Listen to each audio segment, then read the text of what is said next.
June 1978, a woman in Tokyo disappeared and never returned. Her name was Yeko Taguchi, 22 years old, and she worked at a Hollywood cabaret in Tokyo. As usual, before heading to work, she went to drop off her children at a daycare center and then went to her workplace. However, who would have thought that this would be the last time she saw her children? Her disappearance left everyone wondering, where could she have gone without giving any news to anyone? The police assisted in searching for Yeko. They interrogated staff at the daycare center and her workplace. However, no information or clues could be found to guide the search for Yeko. As a result, Yeko's case was left unresolved for quite a long time. Nearly a decade later, clues about her whereabouts began to surface, following a series of troubling events in November 1987 when South Korea was preparing to host the Olympics in its capital, Seoul. At that time, a Korean Airlines plane exploded while flying over the Andaman Sea, killing everyone on board. A total of 115 people, including passengers and crew, lost their lives. So, what caused the explosion? Was it mechanical failure? Or was there a terrorist on board? Here's what happened.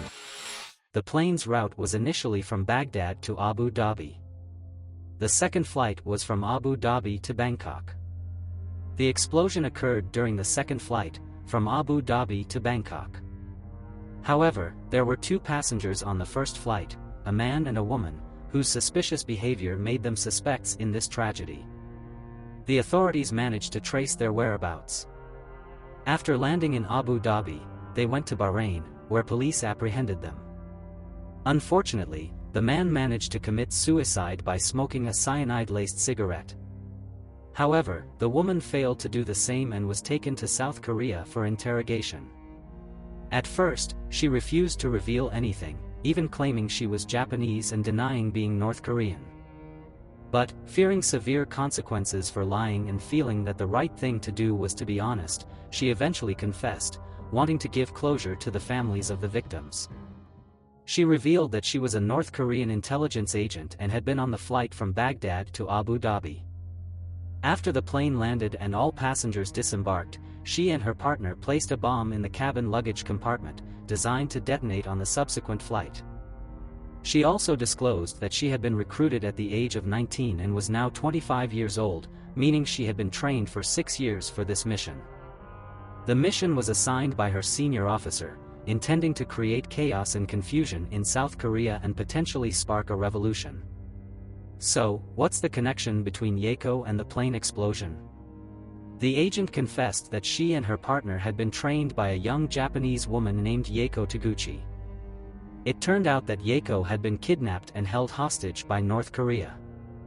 She was used to teach Japanese to North Korean intelligence agents. Why was Yeko chosen?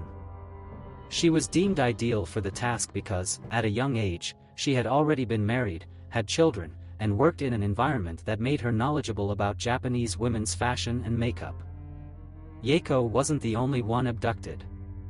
Many other Japanese citizens were also kidnapped by North Korea.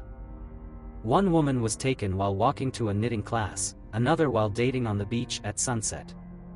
A 13-year-old girl was abducted while walking home from school. Others were kidnapped while on vacation in Europe.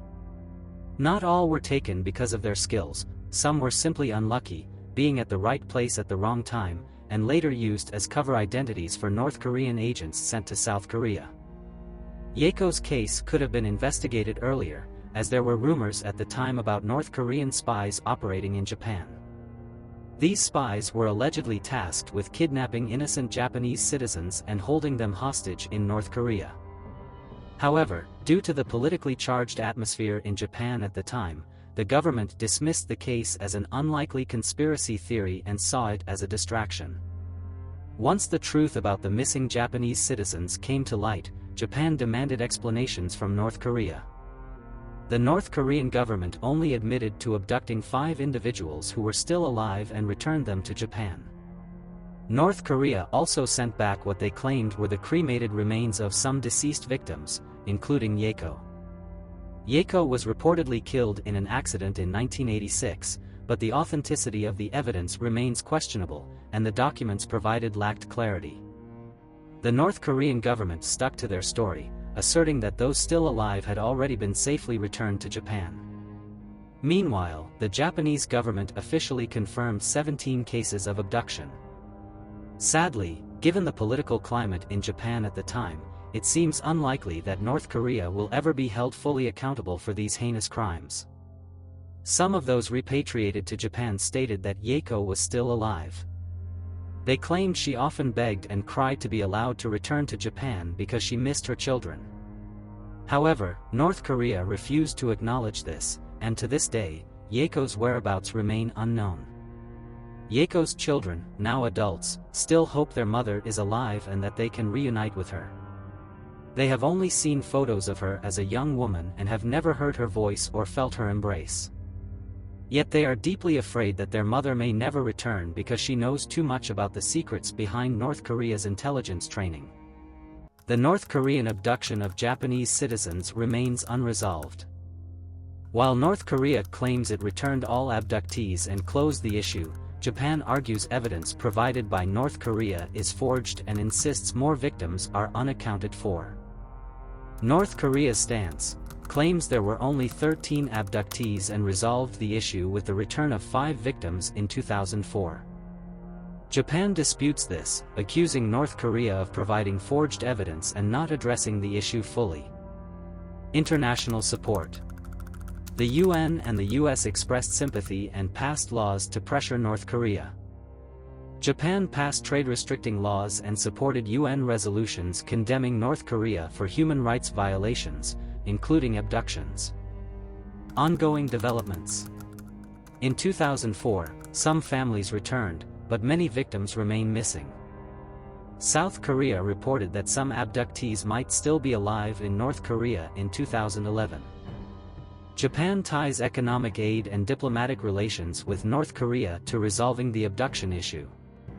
Progress and setbacks. Talks in 2014 led to North Korea agreeing to reopen investigations, but later negotiations failed, prompting Japan to extend sanctions. Reports in 2019 reduced the number of suspected abductions as some missing persons were found unrelated to North Korea.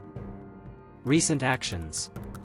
Former Prime Minister Yoshihide Suga sought to address the issue but resigned in 2021 before meeting Kim Jong-un. North Korea's foreign minister in 2024 dismissed discussions with Japan as unimportant.